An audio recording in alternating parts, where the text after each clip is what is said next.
This is Make it plain. Make it plain. MIP With Masamela Matfumo. Mark Thompson. Make it plain. Get woke.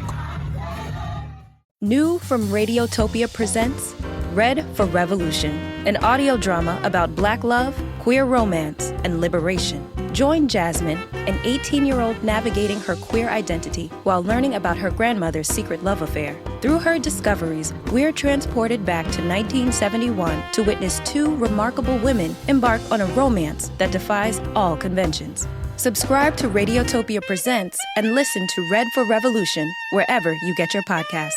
God bless you all. Welcome to another edition of Make It Plain MIP on 89.3 WPFW FM Pacifica Radio.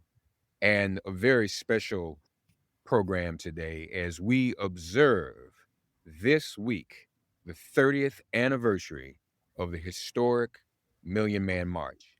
30 years ago, 2 million Black men stood on the National Mall and took a pledge to take care of ourselves, to do no more harm to one another, to protect our families and our children, and to be responsible Black men with our backs straight. We thought it important that we commemorate this 30 years later, especially in the face of so many other challenges that we find our brothers facing, we find our families facing, we find our communities facing, and we find the African world facing. And so we're going to hear from some brethren today who are organizing in different cities in the spirit of the Million Man March. I want to lift up the names of both the Honorable Minister Louis Farrakhan, who was the leader and the keynote speaker at the march itself, and also Dr. Benjamin F. Chavis Jr., who was executive director of the Million Man March. And so I want you all to meet some dear brothers who are with us. First of all, my dear brother who actually was on stage with me, spoke at the march, and walked out on stage with me at dawn for the dawn prayer. We'll tell that story. That was a compelling moment. Brother Rahim Jenkins in Washington, D.C. Brother Rahim, assalamu alaikum. Well, alaikum salam rahmatullah. Glad to have you with us. Our dear brother from Newark, New Jersey, he don't play. Whole lot of meetings don't even start till he gets there. Folks start meeting, but the meeting really doesn't commit until he shows up. He's been organizing for years, and he's organizing in Newark. Brother Lawrence Hamm. Brother Larry, how are you, brother? I'm good, my brother. Reverend Mark, good to be with you. Glad to have you with us. From the left coast, the very able facilitator for so much of the work we do in the movement, our brother Omowale Satterwhite, who's organizing in East Palo Alto, California. Brother Omowale, how are you, brother? I'm doing good, and thank you for inviting me to join these other brothers in this conversation. Yes. Glad you're here.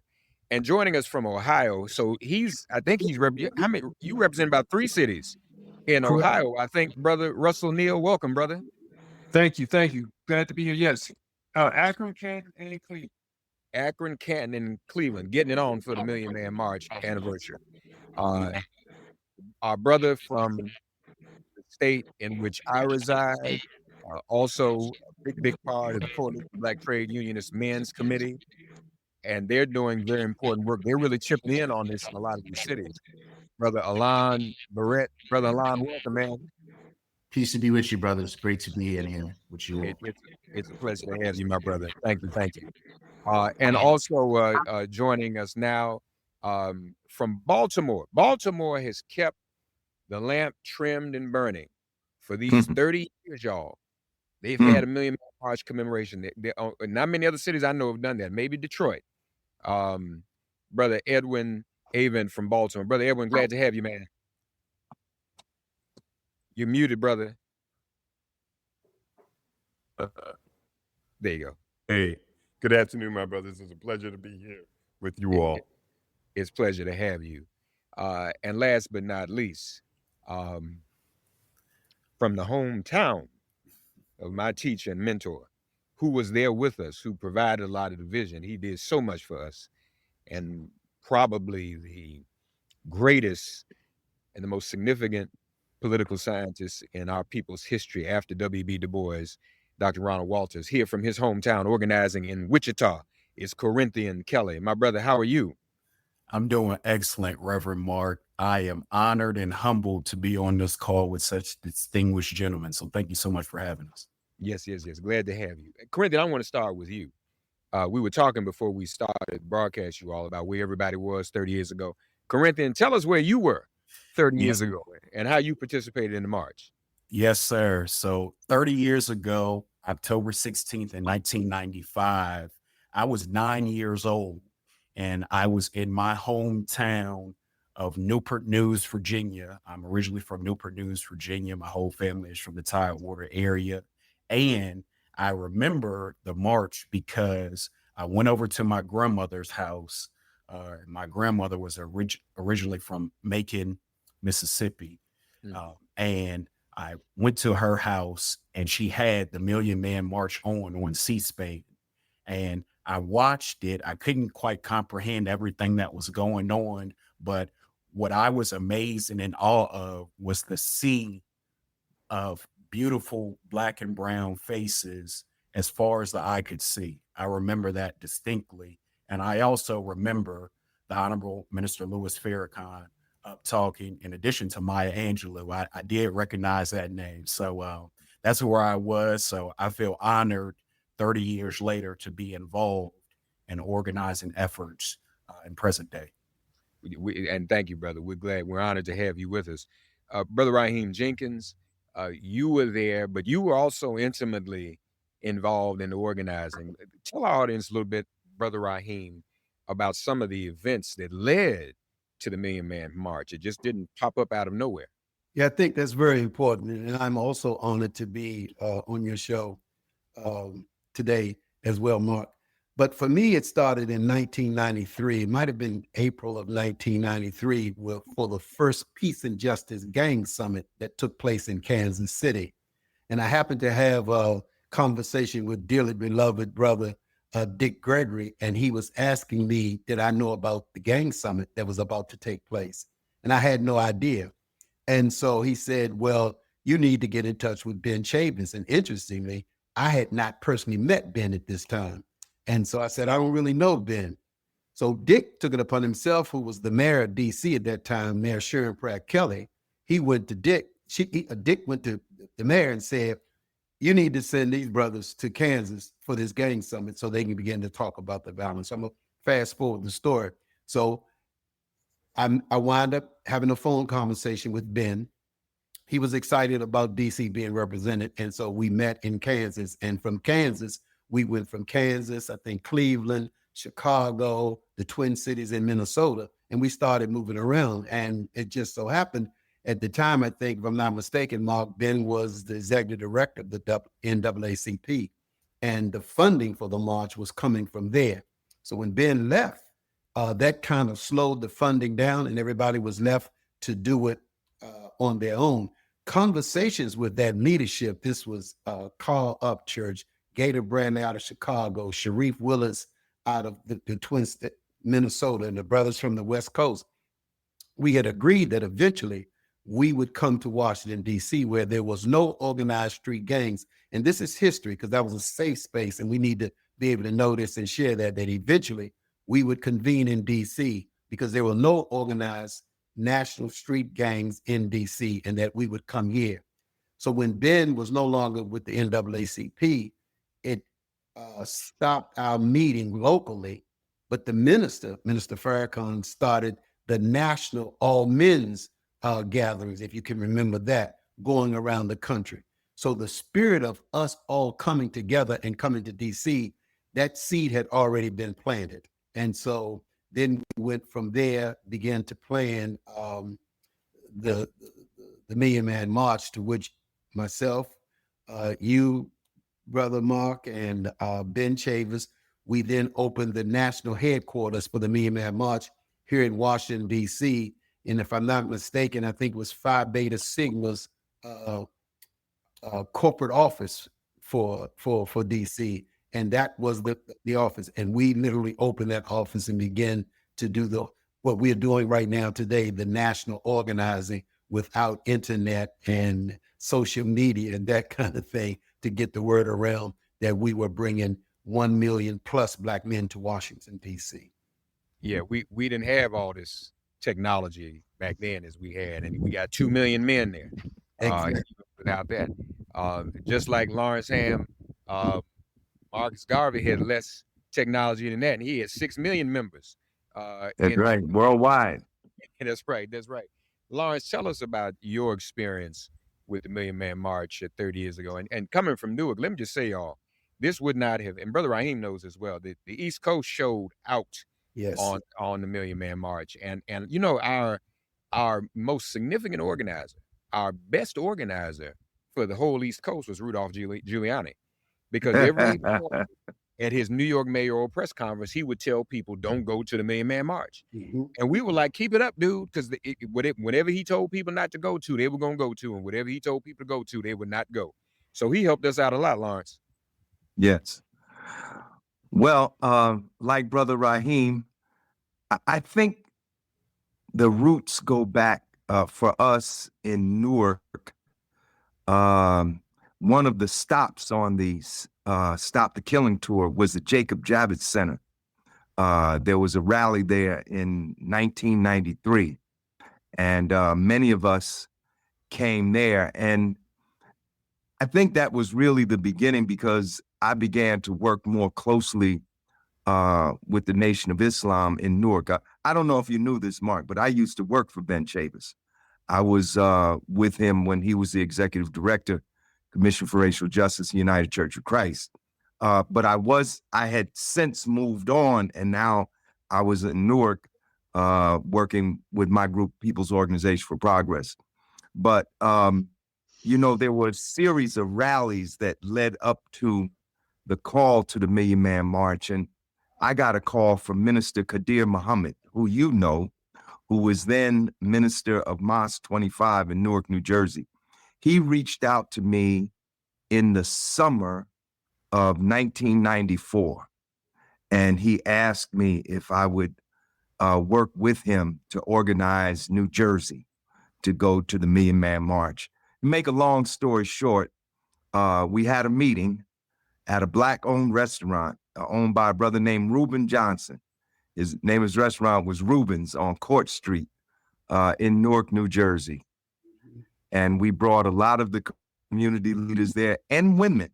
From the beginning, I have to say this as a matter of fact, from the beginning in the New Jersey effort, women were involved. And when we met, I believe it might have been August of 1994. When we met at Reuben's, we organized what was called the New Jersey Million Man March Coalition. And simultaneously in that meeting, we organized the Women in Support of the Million Man March, which was headed up by Sister Frederica Bay, and Brother Qadir and myself headed up the New Jersey Coalition effort. Under the banner of the New Jersey Million Man March Coalition, we had a bus roster of 250 registered buses that were on our roster out of New Jersey. Now that's on our roster. There were many other brothers that organized in their buses independently, but I'm talking about I could pick up a roster and show you 250 buses coming out of Jersey. Many other men went down on the train. Many drove down, some flew down, and then some went to Philadelphia, and some brothers marched from Philadelphia to Washington, D.C. All in all, it was reported in the papers that about 75,000 men came out of New Jersey to go to the Million Man March. And I have to say, it was magnificent. I don't know if you want me to stop there, just introductory, but there were other things, I could talk about. Well, no, I'll get to that. Hold that thought. Okay. Omowale, 30 years ago, brother. Tell us about your experience. So there was an organizing group in the Bay Area called the Pan-African Secretariat. The host or anchor organization was led by Oba Tashaka. It's called Pan-African People's Organization. And we were in Nairobi or East Palo Alto. We called it Nairobi at the time. And there was also a link in Oakland. So San Francisco, East Palo Alto, and Oakland, whatever it was, whether it was Kwanzaa, whether it was African Liberation Day or Million Man March, we had this coalition collaborative alliance of the three cities where we did joint organizing around issues of common interest. And so that's what happened with the Million Man March. We didn't organize buses or planes or modes of transportation. And everybody kind of like went individually, I think, from what had happened in the Bay Area. But in terms of my own personal experience, I took my 14-year-old daughter and my 11-year-old son with me. And so I was pondering this question of, are females welcome? I mean, because it wasn't clear whether or not women were welcome at the march. And I did my own soul searching and I said, my daughter has to go to the Million Man March so that she can have this historic experience and live with it forever. And so, yeah, that's what happened. And when I look back on the Million Man March, there may be 3 or 4 really profound things that happened to me, not in order of priority, but my first trip to South Africa, just before Mandela got released and being able to travel all over the country, dealing with the, East Palo Alto, Nairobi was a people's movement. We became a city and we organized ourselves and became a municipality. We were unincorporated and dominated at the county level. And then the trip to the Million Man March is, I won't tell you the other 2 or 3, but the trip to the Million Man March is right at the top of the list. It was a profound experience, being and walking around among 1 million men who were in love with each other, who were practicing love in the moment. No, I didn't hear an argument. I didn't hear on the block, if somebody stepped on somebody's toe, there was going to be a war. Somebody was going to hit somebody. But there were no arguments, no confrontations, no negativity, all positive love, Black love for Black men and Black people. Yeah, it was a beautiful day. Not a negative thing happened. Brother Russel Neal, Brother Russel Neal from the Ohio area, talk to us about your experience 30 years ago and what it meant to you. Well, I tell you, 30 years ago, the preparation, the experience, I just came through a rights program. And so several groups in our area came together to start organizing. A group called the Cable Shiro, a rights and passage group, a Pan-African Studies Collaborative, and just some grassroots organizations. And then just some of the older brothers from the street. I remember the intense conversations that were taking place as we were planning the march, talking about the issues in our community and the ride. I can't think of it, was that Breezeway or whatnot? That experience coming to where all those buses came in. I mean, it had to be thousands of buses, it seemed like. And brothers were like on a mission, not buying a thing, but running up their water bill, going to the restaurant. And then when we rode into DC, man, it was the most spiritual event I've ever been a part of. That's all I can say, the most spiritual event I've ever been a part of. But then the fire that brothers felt when they came back and got engaged, and I'm sure we'll get a chance to touch on that. My only regret is that our traditional institutions in our community, mainly the church, wasn't in a position to harness that energy. There was even, to be honest, there was some resistance in some quarter. So, that was a shame, and there was concern because the minister and the nation was a Muslim organization, but of the 2 million, the majority of the people out there were not Muslim; they were Christian. Brother Alain. Now, I asked Corinthian, Alain, how old were you 30 years ago? Were you even born yet? I was 10 years old. So Okay, I was you were born 10. in Okay, go 85. ahead. So I'm enjoying listening to these stories. But I did, uh, I did attend though the Million Family March in 2000 with some older brothers, and they made it here in Southeast Queens. They made it their business to make sure that young people accompanied them, and I was blown away. And I've been advocating for Black boys and men ever since. Yeah, no question, and we're thankful for that. And Brother Edwin, Yes, sir. you all in Baltimore, y'all never.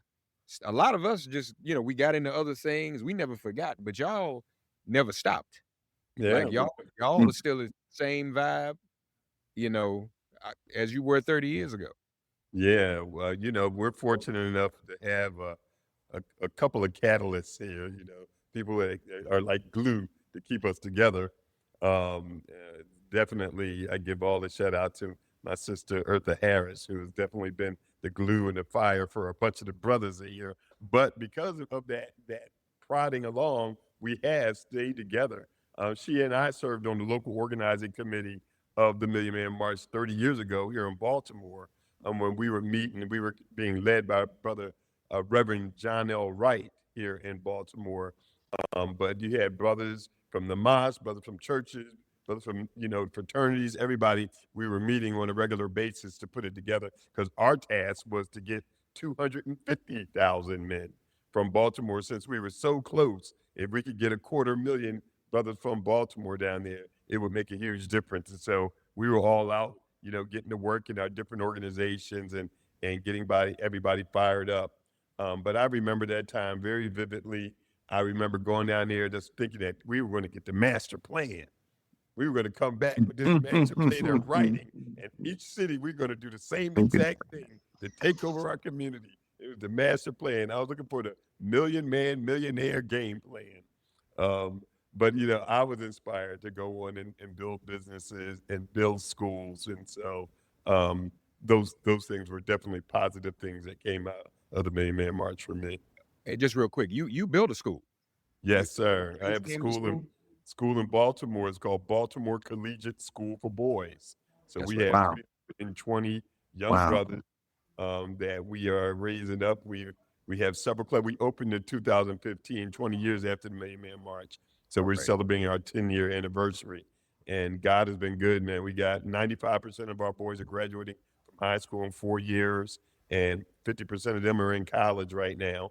And that's above the average, in Baltimore, 68% of brothers graduating from high school on time and about 20% going to college. And so we're trying to do this and replicate it and continue to build the future million men, millionaires. That's what I want them to be. All right. Did we get 250,000 out of Baltimore? Seemed like we did. Yeah, that was the numbers that we got as an estimate when we came back. And as a matter of fact, we came back and our mayor was so enthusiastic that we put on an event called the Men of the March. And I was one of the organizers of the Men of the March conference. And we had about 3,000 brothers that came together in a conference afterwards. And, Wow. and when Amazing. I was on the air then for Kathy Hughes, we were on WL in DC and WLB in Baltimore. So every day when Doc Chavis and I and Brother Rahim were on the radio and Bernie McCain, we were pushing it. And that Baltimore audience was right in that wheelhouse. Y'all were right there taking it all in. Talking to some brother organizers folks about the Million Man March, MIP on 89.3. So, Corinthian, why do we, from what you learned over the years, why is it necessary for us to do this again? Have we fallen off? Do we have some new challenges? What are some of the reasons from your point of view why we got to do this again? Yeah, yes, sir. I appreciate the question, Reverend Mark. I would submit that awareness leads to activation. So I wouldn't say it's not a fall off. It's an opportunity to reconnect the younger generation. So the folks that weren't born in 1995 to understand the history, understand the strength from unity, understand the pride through perseverance, and understand that what the Million Man March was done was historic. That's the largest gathering in U.S. history. Well, our young folks have to know that our people organized that, and there was no incidents that day. So that counters the narrative that when we get together, there's static or there's beef or something goes down. Well, you all demonstrated that 30 years ago, before internet, Twitter, without social media to spread the word, just through grassroots organizing, loving on each other. So our young people have to know that, because in my opinion, you take pride from that. I'll land my plane here, Reverend Mark. I had a chance to listen to your recent interview with Dr. Karenga, and it was so good. I listened to it 2 times. As he shared the importance of speaking truth, doing justice, valuing and taking care of the poor and vulnerable, honoring our elders and our ancestors, cherishing and challenging our children, and praising and promoting good. That's a through line that from young to old, we know and we should stand on. So.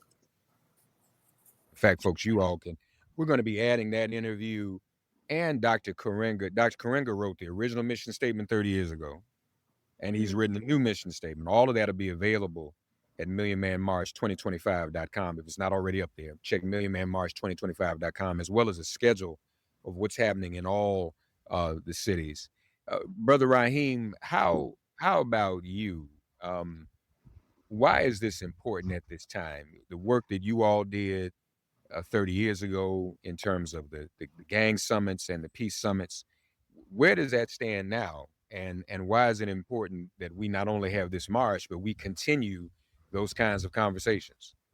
Well, if I may, Mark, I think it is extremely important that I do take a minute to just point out the fact of the role that Dr. Ben Chavis and yourself played in that Million Man March. I mean, because 30 years ago, you was just off the front porch, and you also happened to have a radio station. Had it not been for that relationship with Kathy Hughes and you every day pumping the Million Man March, a lot of work or the fruition of what we saw would not have taken place. And I also don't think enough credit actually is given to Dr. Benjamin Chavis in terms of the very vital role that he played. And you mentioned the East Coast, the faith-based community, the leadership of the faith-based community. They were very reluctant about coming on board because of the Honorable Louis Farrakhan. I had an opportunity to watch Ben Chavis go in rooms with pastors that would not even meet with Minister Farrakhan, and not only talk them into meeting with him, but after the meetings were over, then they too turned their followers in their flock and their churches and had them involved. And so I cannot say enough about the sacrifices and the contribution that Ben Chavis made to the Million Man March. The urgency is this, Mark, because out of the result of all of us going around doing those peace and justice gang summits, and you got to understand that the leadership of these organizations were present at this meeting. They sanctioned it. They stamped it. They said it was okay for their following to come. I was honored that they also came to the march, and we were afforded the opportunity, the leadership and myself, to speak at the march.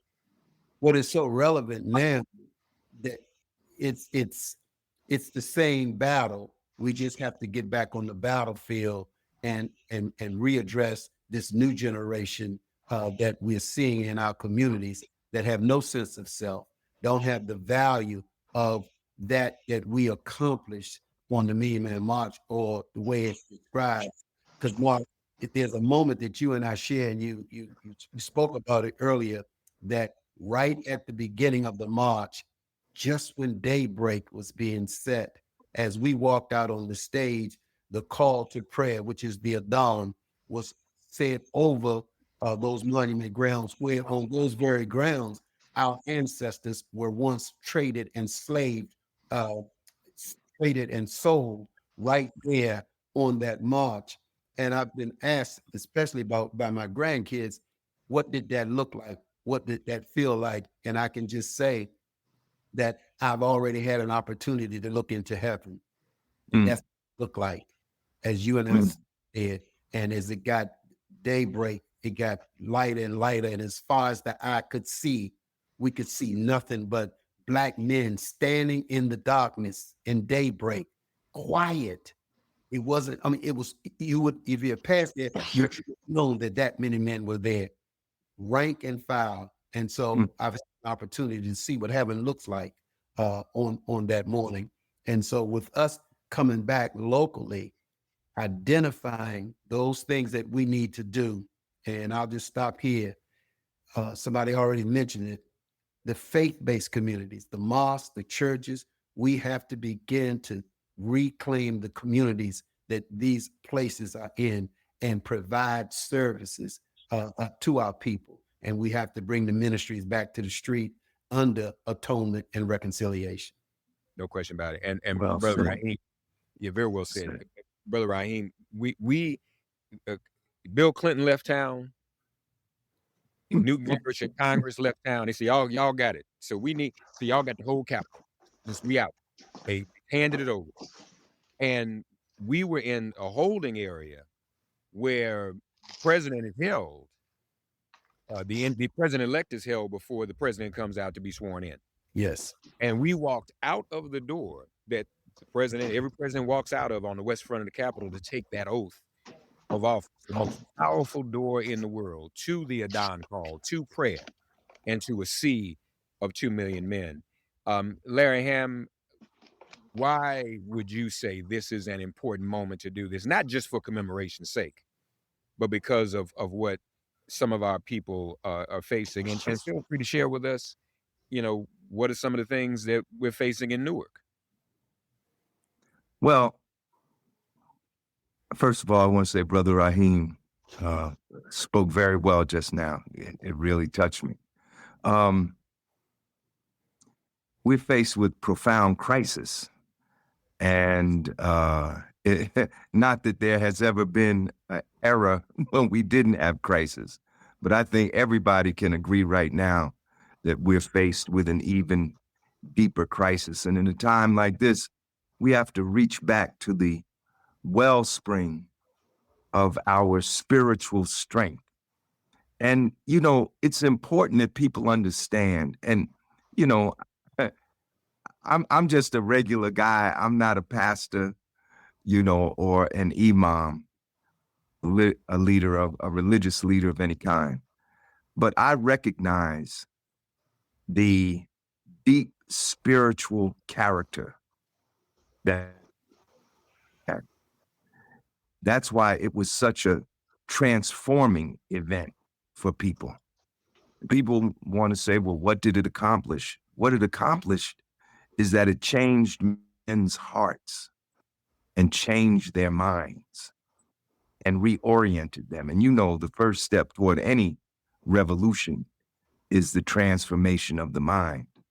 But the spiritual strength that we need to face the difficult days ahead, we draw that from those experiences that we had in our past. And certainly the Million Man March, all the brothers here on this program that were there know what it was like when you turned around and you looked back and all the way to the horizon. There was no end. It was all the way to the horizon were our brothers, And I'm going to tell you something. One of my deep regrets. First of all, Minister Farrakhan certainly should get the credit that he deserves. And one of the reasons, because I was just having this discussion with someone the other day. They were talking about how young people don't know anything about the Million Man March. Well, we have a responsibility to make sure that they know. That's the oppressor is not going to teach our children about the Million Man March. He's not going to do it. That's going to be on us. But Minister Farrakhan certainly deserves the credit. He should get the credit that he deserves. One of the things that hurt me was, many of our buses were on contract, right? And legally, these drivers are not supposed to be on the road for more than 12 hours at a time. So the earlier you came in, the earlier you had to leave. And, it just speaks to the humble character of Minister Farrakhan. He could have been the first speaker if he wanted to. In fact, he didn't even have to say it. The brothers would have made him. But he let all the other folks go before him. And by time he came to the podium, a lot of people all over the country were moving back to their buses, because the buses were parked quite a ways and we had to take the train back and so on and so forth. And I wish that we all could have been. We actually heard Minister Farrakhan on our bus. The bus hadn't left yet, but we were all on the bus and we heard him. The bus driver turned up the radio. I guess it was your station, Mark. I mean, probably the only one that was broadcasting the whole thing, and we could actually sit in the bus before we pulled off and we heard Minister Farrakhan's entire speech. But I just wish we all could have been there, been present when he spoke. But other than that, it gave us a lot of energy, and I guess all of us will get a chance to talk about what we did after we got back. No, that's beautiful. Omowale, why would you say this is an important moment to reconvene, to reexamine? And feel free to talk about what's going on in Nairobi. So, my primary work now is creating a community archive. During the Nairobi movement, which was about 61, 62 to 85, we were a majority Black community. We're about 10% of the population now. And so my work is centrally focused on creating a community archive. And the motto or theme of the community archive is our history is our power. So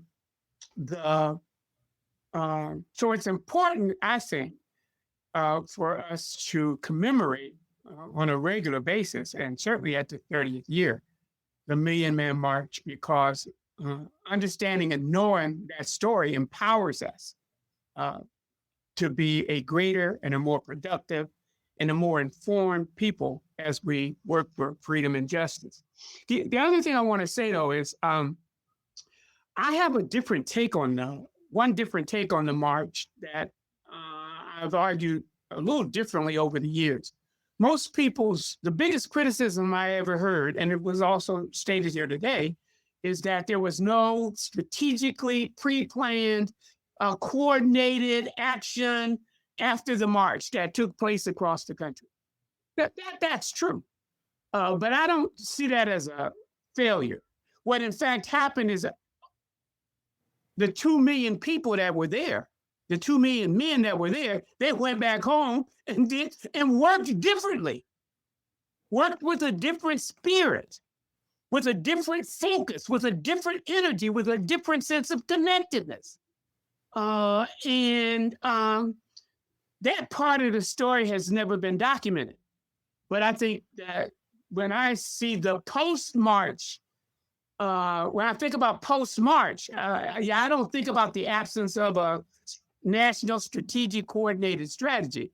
I actually flip the script and I see 2 million people on boots on the ground, working differently, in a more connected, coordinated, spiritually informed and grounded way as Black men working for justice. And working, working better and more closely and in a more disciplined fashion when it came to our families and our communities. Yes. That was very important. I'm gonna be honest with you, the folk who say, well, there wasn't no plan, nothing happened, most of the people, I'm gonna be real with y'all. Most of the people we've heard that from over the years, Brother Rahim, have been folks, and particularly Negroes, exclusively in electoral politics. Okay, because some of us think that's the only thing we're supposed to be doing anyway, which is a whole nother conversation, Larry. But the people know, but the fact of the matter is we registered so many million men, even though Bill Clinton knocked it, the next year he got reelected because of that. So people can't even say that was a total loss. We ended up with more black children in adopted black homes. That was Right. a call made. So when people say that, I don't know what they wanted. You know, when I hear some folks say that, I say, "Oh, you just mad because nobody elected you president or mayor, whatever it is you was running for at the time." But that wasn't what it was for. This was a spiritual transformation, and that was Right. very, very, very, very important. Right. Russell, talk to us about why this is meaningful to do this again for the brothers in Ohio. You're muted, brother. Let me unmute you. There you go. Thank you. There you go. Was many of the brothers have shared, it's important that we tell our history. I mean, 30 years ago, there's generations that have never heard this story, unfortunately. And it's not the public education system's responsibility to tell our story, it's ours. And so just telling how rich that moment was, and how spiritual that moment was is important. But it's even more so important now because we spoke about how the sense of brotherly love was shared. I don't know about in you brothers' communities. I mean, we know what's happening outside with the politics and the Project 2025 and all of that. But as my one brother said, when have we ever not been on this continent when we haven't been under attack? What concerns me more so than ever is the violence that's taking place in my community amongst those under the age of 20, 16. And I truly believe that if my generation, those before and those right after, told the richness of the Million Man March and the rest of our history, that it would deter a lot of that self-hate. And so it's critical that we recapture the essence of that moment, rededicate ourselves to the pledge and the 8 steps of atonement, and save our community. Yeah, very well said. Very well said. Alain, young brother here, what can the Million Man March do for you and your generation going forward? You and Corinthian are bringing up the flank. You got our 6 going forward. What is it that this experience and what we are commemorating and renewing, what can it do going forward for a lot of these young brothers you're with? Because we're in a crisis, and it's your generation, it's you all's generation, really all of us. You know, we were taking the pledge to atone and to reconcile and to take responsibility. Now, social media, which didn't exist then, is disinforming brothers to buy into this manosphere. I'm the victim. I'm the white men are the victim, and so black men assimilate into that. That wasn't the spirit. We didn't come to say we were victimized, other than being people, descendants of the enslaved. But we didn't think our women were victimizing us or our children. We didn't see our own families as our enemies, you know. But that's what's happening now, Alain. How do you feel about that, and what is it that we can do in this moment to turn that around? And that's a real loaded question. That's a high responsibility. I think it's above my pay grade, but I'll attempt. You got it. A lot of times I hear folks talk about, what's the focus for our people? And you hear the minister talk about it, jobs and justice. We've been talking about the same things, jobs and justice. Black labor has a high influence in the jobs part of this. There's a lot of brothers who are my age, some folks who are college educated like myself, who are struggling to find opportunities. What is it behind that? But I think one thing that I learned when I attended the march in 2000 was Tracy Mears, a sociologist, talks about this. She's coined this term called collective efficacy, right? And I really got the sense, I've never been in a place where I saw senior Black men, adult Black men, and young Black men in one place fellowshipping together. And one of the reasons, Mark, and you've seen some of the stuff we do, one of the things that I did as the men's chair for the Coalition of Black Trade Unions, I said, we got to get brothers in a room together exclusively.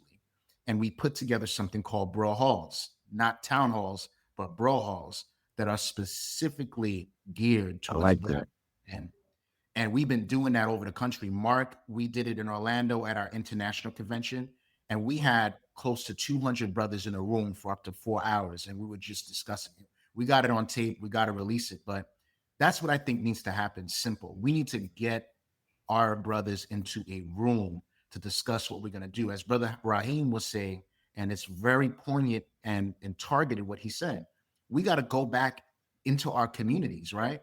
Identify the different facets, the different folks, the churches. We all got to come together and rebuild our community. I'm not going to wait on other folks to give us a handout.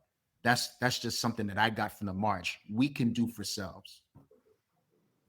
Gentlemen, in the moments remaining, we want to hear about what your plans are in your respective cities. So I'm going to call on each of you. We'll do a quick roll call. Let us know, give us a glimpse of what you're planning and how people can find out more about what you're doing. And then, folks, we're going to put all of these events up at millionmanmarch2025.com. They should already be there, millionmanmarch2025.com throughout the whole week. But we want to hear what you're doing. And we're on WPFW locally in Washington, even though we're also national. So we'll begin with D.C. and Brother Rahim Jenkins. Well, Brother Rahim. I head the National Center for Juvenile Justice Reform. And so what we're doing, hosting at a Black-owned restaurant in Southeast DC on October the 17th. That morning, we have a leadership breakfast, and we're convening all of the leaderships of faith-based community to come together to begin to have this kind of a conversation that we can challenge those places of worship, claim their communities, and take the ministry to the street. And then that afternoon at 1 o'clock at the Sycamore Oaks, it's a government facility that's an incubator for new businesses. We're going to have Jumu'ah service, congregational prayer on Friday at 1 o'clock.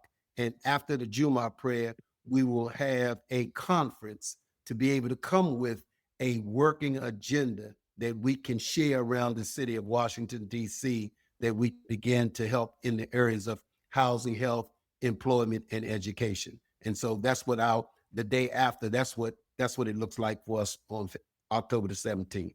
And where can people find out more, Brother Rahim? You have your own website? Yes, ncjjara.org. ncjjr.org, folks. Yes. All right. Lawrence Hamm, tell us about Newark and how people can find out more.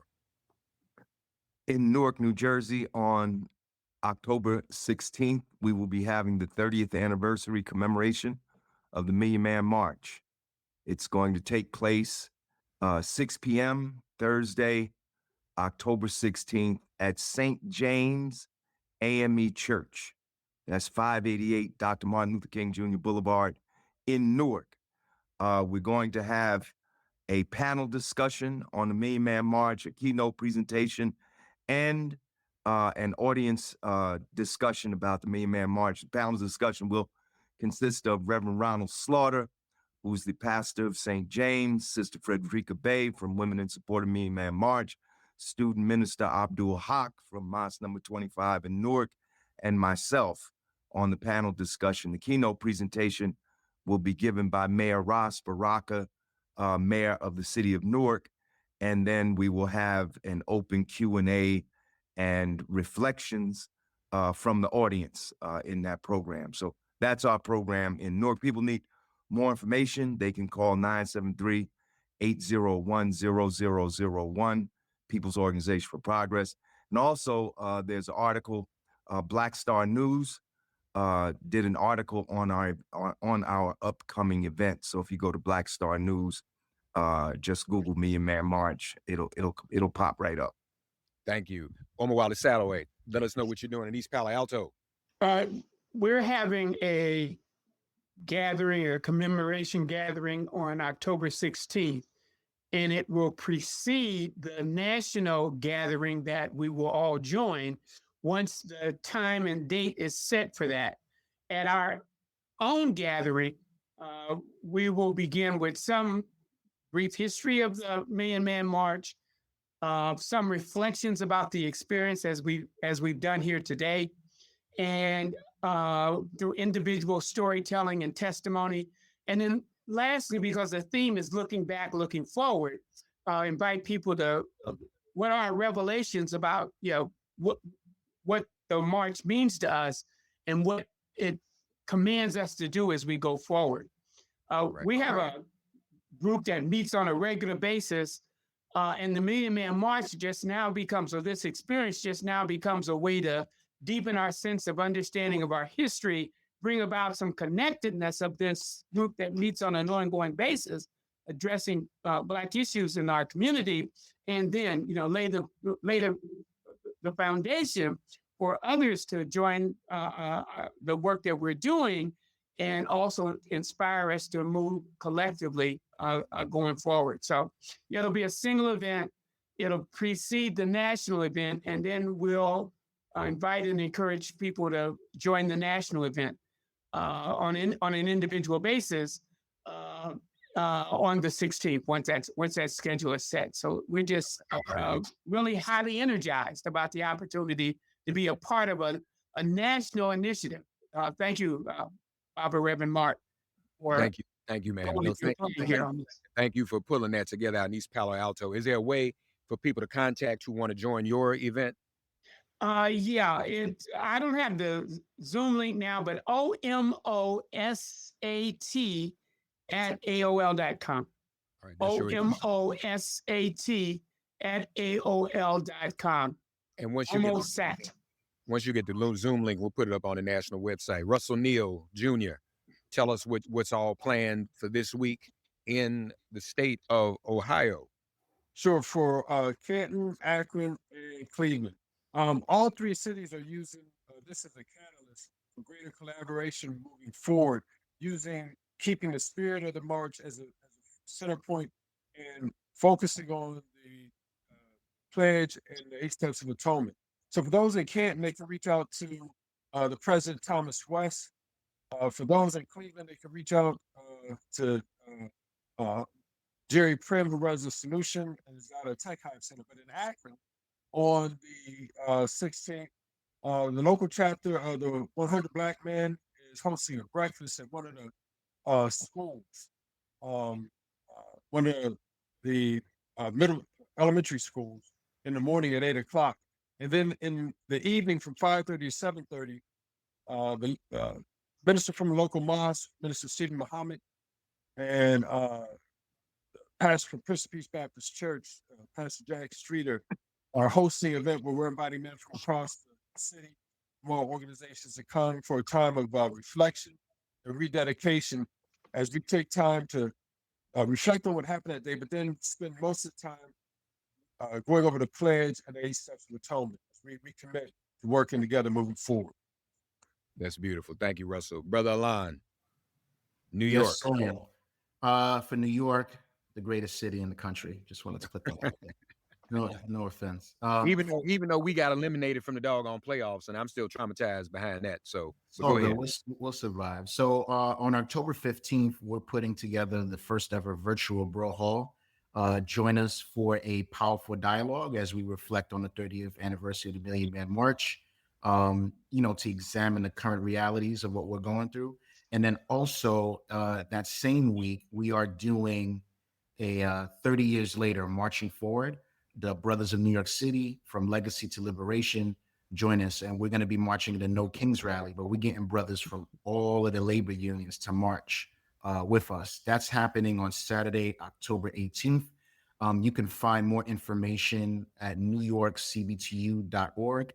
That's newyorkcbtu.org, and we'll have updates. We want to shake the city up.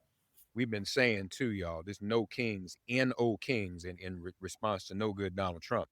But what we've been saying, No Kings, N-O Kings. But when it comes to us, K-N-O-W Kings, because we the kings. No Kings, no kings. So, because we are kings, all right? Amen? Brother, Amen. Baltimore, Lord have mercy. Baltimore's been keeping it alive. Go ahead, Baltimore. What's happening this week? Yes, sir. Well, we have a variety of things that happen over 3 days.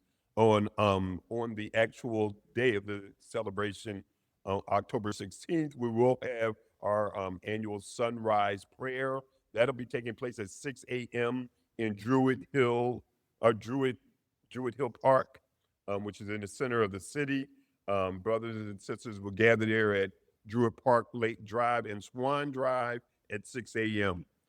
After that, we're going to have a reflection breakfast at 8 a.m. And that's going to be at the Garage, and that's 6 East Lafayette Avenue in Baltimore. So that will be a big breakfast gathering of Black men after the sunrise prayer.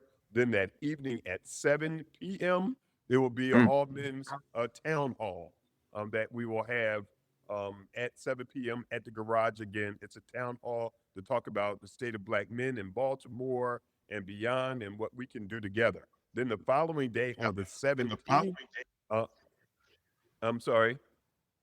Yep. And the following day on the 17th at Coppin State University, there will be the performance of something called Shortcuts, and it's a love letter to the Million Man March. So it's kind of like a TED Talk event that will be happening of storytelling.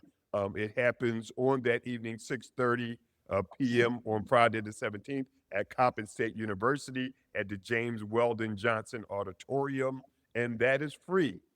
So come on out and join us then. And then on Saturday, October 18th at Morgan State University, we'll be having Brothers to Brotherhood Town Hall meeting. That starts at 10 a.m. From 10 a.m. to 3 p.m., we'll be having students from the campus as well as men. It's been coordinated by fraternities, the Masons, and the men at I should say the students at Morgan State University. So it's multi-generational from 10 a.m. to 3 p.m. at Morgan State University at the Student Center. And where can people find out more again? They could call us at 443-655-7198. Once again, 443-655-7198 to find out about all of Baltimore's activities. And last but not least, our brother Corinthian Kelly. Tell us what's in Wichita. Yes, sir. So, Reverend Mark, we kicked off our full week of activities yesterday with our Recommitment to Purpose rally and day of service. We started with books and breakfast, and we keenly wanted to engage our young people. We had young people as young as 5 there to up to 17. We fed close to 50 families. And I want to make one note. We asked our young people the question, if you brought together 1 million young people to do good work in community, what would you do? And we asked young people to video record their responses, and we got some great results. After that rally, our Recommitment to Purpose, we did community cleanup. So we had our young youth out there cutting grass, trimming hedges, helping elderly folks take out trash all yesterday. So we're excited about that. Today we had our day of worship. So we asked folks independently to set aside time to pray, meditate, and post their reflections on our Facebook page. Tomorrow, October 13th, we are having our Mentoring Intergenerational Day. We are partnering with a local nonprofit called Heroes Academy, where we're going to mentor the young people. And also, we're going to ask them that same prompt. If you brought together your peers to do good work in community, what would you do? We'll record their responses. On Tuesday, October the 14th, we are having our Thoughtful Mental Health Day. That's an independent self-care, self-check-in day. Check on your brother and post your responses there. On Wednesday, October the 15th, we're having our Support Black-Owned Day. So we're encouraging folks to make purchases at Black-owned businesses. We are partnering with Left on Red bookstore, the only Black-owned bookstore in the state of Kansas that happens to be owned by my wife, Dr. Latasha Ely Kelly. She's giving 30% off items that day, and we're encouraging folks to Black-owned. On Thursday, the anniversary, the 16th, is our Legacy Day, where we are encouraging all local Black men and well-meaning community members to come for a celebratory clap-in at a local school, because we want to see our young people knowing that their elders have their back. And on that night, we have a Men's Power Summit that will go from October the 16th through the 18th. So we're so excited, and Wichita is ready to hit the ground running. Y'all busy. Where can people find out more? How can you reach out? Yes, sir. So we have a Facebook page called the Recommitment to Purpose page in Wichita, but also folks can call if they have questions. My number, area code 757-969-3534. Again, that's area code 757-969-3534. All right. MillionManMarch2025.com. Folks. And listen, Brother Corinthian, share those videos, those young people, so we can put them up on the national site. And all of you, if you video your events, share them with us so we can put them up on the national site, and we can keep this good news going and keep this alive. I want to thank Brother Rahim Jenkins from Washington, D.C., Lawrence Hamm from Newark, New Jersey, Omowale Satterwhite from East Palo Alto, California, Russel Neal from Ohio, Alain Berrouet of New York, Edwin Avent of Baltimore, and Corinthian Kelly from Wichita for joining us here. And folks, celebrate wherever you can, however you can. Look up some of these events in your locale as well. But most of all, long live the spirit of the Million Man March. It has been made plain. Ashe. Thanks for getting woke and listening to Make It Plain. As always, perform an act of kindness on behalf of an elder or young person. Write a letter to a sister or brother who just so happens to find her or himself incarcerated. Offer libations to the ancestors upon whose sturdy shoulders we all now stand. And above all, give thanks to the God of your understanding by whatever name you call her and him. All God asks of us is that we give each other love. Thanks for giving MIP love. And please remember to subscribe and give us a 5-star rating. If all hearts and minds are clear, it has been made plain.